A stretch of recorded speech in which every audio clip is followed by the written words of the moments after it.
kedua ini beda banget sih sama pas aku hamil yang pertama pas Arasya.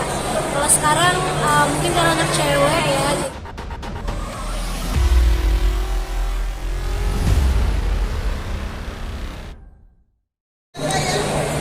Natasha, update sekarang kondisi kehamilan sejak usia berapa sih? Alhamdulillah udah masuk 7 bulan, udah mulai enak nih. Alhamdulillah semuanya sehat-sehat. Tapi ada mual atau tidak mata? Emang kehamilan kedua ini beda banget sih sama pas aku hamil yang pertama pas Arasya. Kalau sekarang mungkin karena anak cewek ya, jadi di trimester pertama mual muntah parah, terus sekarang lebih cepet capek, lebih mageran, ngidamnya juga beda. Kalau pas Arasya lebih banyak ngidam yang pedes-pedes, nggak suka manis. Kalau sekarang kebalikannya. Malah tadinya pas kalau nggak hamil aku nggak suka manis, sekarang suka banget makan manis ya. Bisa dilihat dari pipi ya udah mulai melebar, hidung udah mulai lebar ya kan. Tapi gimana waktu tahu anak kedua ini perempuan, gimana tuh? Alhamdulillah seneng banget sih ya, karena udah pas lah ya gitu ada anak laki-laki, terus insya Allah anak kedua juga perempuan, jadi ngerasa lengkap gitu. Cuman emang dari awal sih walaupun diusahakannya ya pengennya anak perempuan, tapi enggak juga sih, maksudnya sedikasihnya Allah aja gitu. Begitu tahu ternyata sesuai dengan ekspektasi gitu, alhamdulillah senang. Naik berapa kilo mungkin? Sekarang aja udah naik 10 kilo ya, mohon maaf nih baru 7 bulan. Tapi terus konsul ke dokter sih ya, untuk dipantau terus gitu kan. Yang penting kan pertumbuhan janinnya sehat, terus secara kayak dari darah aku juga nggak ada diabetes apa segala macam, udah dijalanin aja gitu kan. Nanti kita dilihat pas udah lahirnya. Arasya sendiri gimana nih menyambut adanya? Ya dari pas awal hamil justru dia kayak waktu itu aku bahkan belum tahu hamil, dia duluan yang bilang kayak gini, mama di perut mama tuh udah bukan makanan lagi, isinya ada baby loh. Dia bilang kayak gitu. Ternyata kayak minggu depannya pas aku tes pack itu bener gitu kan. Mungkin karena pas lagi merencanakan kehamilan aku mulai bacain buku ke Arasya tentang ada tuh buku menjadi kakak gitu kan. Jadi diceritain gimana kalau menjadi seorang abang gitu. Terus sekarang sih dia udah tahu ya di perut mama ada bayi, tapi memang ya aku segitu masih suka jealous lah ya kalau ditanya kayak nanti kalau misalkan adik udah lahir, adik mau sama mama, Arasya mau sendiri, masih belum mau. Masih suka minta digendong, masih suka minta dipangku. Terus aku bilang, aduh nanti adiknya kegencet, biarin aja adik penyek. Maksudnya kayak gitu, masih ada jealousnya. Cuman dia care banget sih kelihatannya ya, dia tahu ada adiknya. Terus kalau misalkan ada barang apa, ini nanti buat adik kalau lahir. Siapa tuh gimana kabar kan beda kan udah cowok ini kan perempuan itu beda. Iya baru mau mulai belanja sih, soalnya kemarin-kemarin kayak masih mager ya, kayak aku ngerasa mungkin ada beberapa barang longsuran dari area yang masih bisa dipakai, terutama kayak peralatan menyusui atau kayak MPASI gitu kan masih bisa. Paling yang dibelanjain kebanyakan sih yang udah nggak bisa dipakai lagi aja sih, kayak baju-baju mungkin atau kayak apa misalnya botol susu apa gitu. Terus mungkin harus beli stroller yang gitu-gitu, tapi baru mau belanja bulan ini atau bulan depan sih. Aku nggak se-eager waktu pas hari pertama kan kayak wah langsung belanja ya. Kalau sekarang kayak udah tahu apa yang dibutuhkan gitu, jadi tinggal disiapin aja. Kenapa sendiri udah ada dua mungkin jauh dari suami udah ya? Iya. Kayak kangen Ya pasti kalau kangen ya lah ya. Setiap hari dia juga gitu. Cuman aku justru aku yang lebih cuek ya. Suami aku lebih yang kayak lebih mellow gitu, lebih sering khawatir. Terutama di trimester 1 kemarin pas aku kayak muntah-muntah sama masuk rumah sakit, kan dia yang kayak, aduh coba ada aku ya di sana ya gitu, kayak sedih-sedih gitu. Tapi kalau aku kayak udah ikhlas kali ya dengan emang kondisinya seperti ini, jadi dijalanin aja dengan senang hati kan, dengan ikhlas. Alhamdulillah so far so good, baik-baik aja.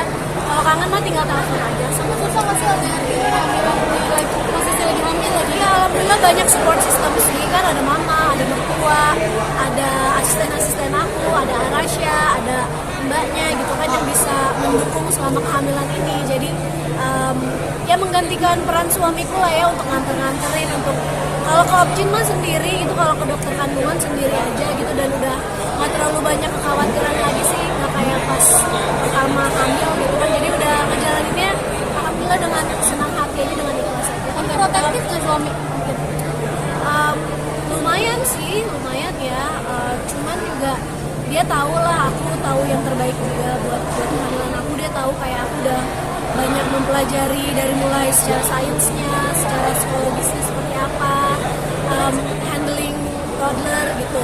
Dia lebih ke kangen mungkin, dan lebih kayak ke pengen ada sama aku sebenarnya gitu. Cuman aku selalu ingetin, ya udah insya Allah bentar lagi kan selesai kuliahnya, jadi semangat terus. Kapan pulang sih kan? Insya Allah mendekati lahiran bulan-bulan Desember gitu. Di sekolah kan ada sih pas ini seperti apa sih? Iya itu anak ya, anak aku FYI suka banget kipas angin.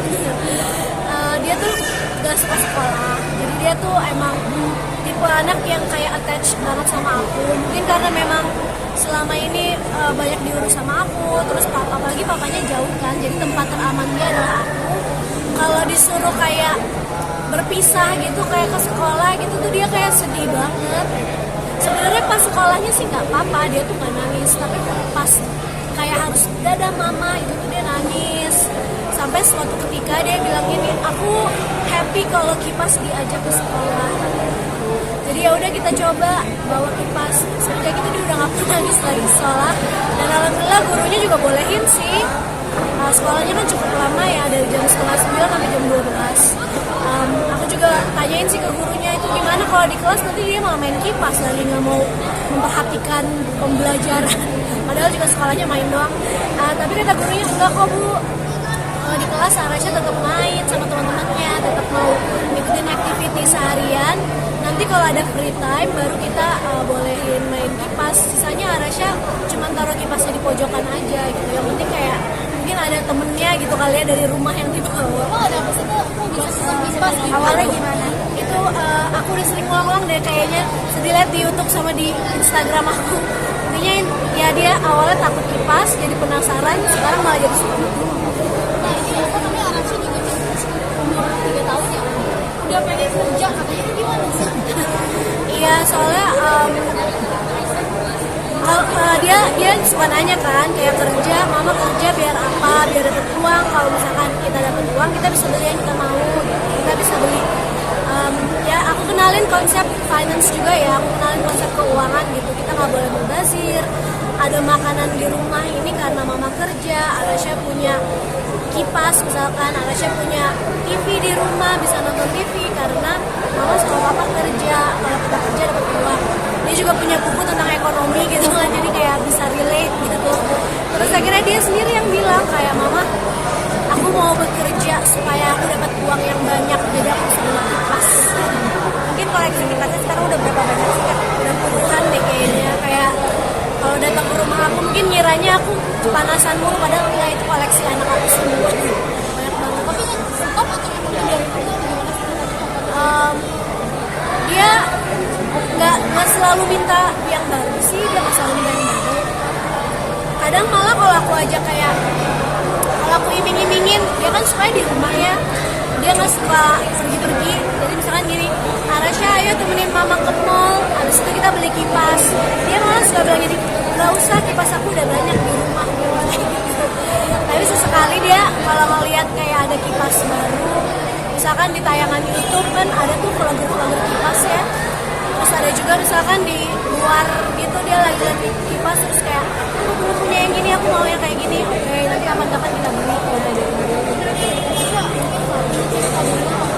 Sempat membutuhkan sel telur dan sebagainya itu gimana? Aku selalu belum ke aku sih, cuman sperma ya.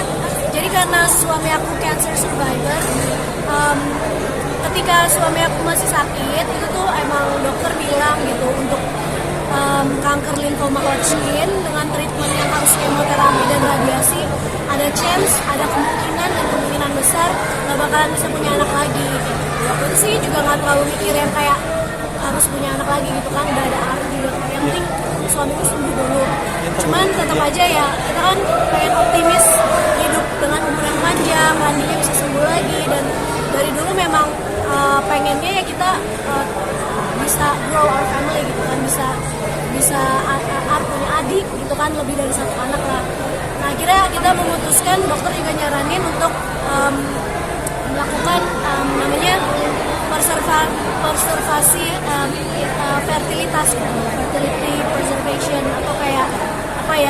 tarikan fertilitas, dan salah satu caranya adalah dengan sperm freezing gitu. Jadi sperm freezing, spermanya dibekukan untuk bisa dipakai nanti kalau misalkan aku harus bayi tabung.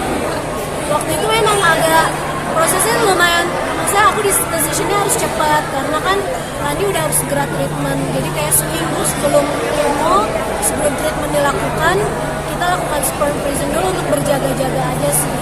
Tapi alhamdulillah ternyata setelah Rani sembuh, kita sempat cek kesuburan lagi, alhamdulillah ternyata masih subur gitu. Dokternya juga kaget, bahkan kayak lebih subur daripada yang udah ditabung gitu, mungkin karena dia hidup sehat juga dan segala macam kali ya. Jadi alhamdulillah kata dokter udah dicoba alami dulu, dan alhamdulillah kita bisa alami gitu tanpa harus bayi tabung. Nanti yang spermanya itu masih disimpan sih, masih disimpan. Kalau memang kita decide ini udahlah 2 anak aja, kayaknya habis itu nggak dilanjutin penyimpanan. Tapi emang beneran punya anak sih atau 2. Apalagi setelah hamil yang ini aku muntah-muntah udah 2 aja deh insya Allah.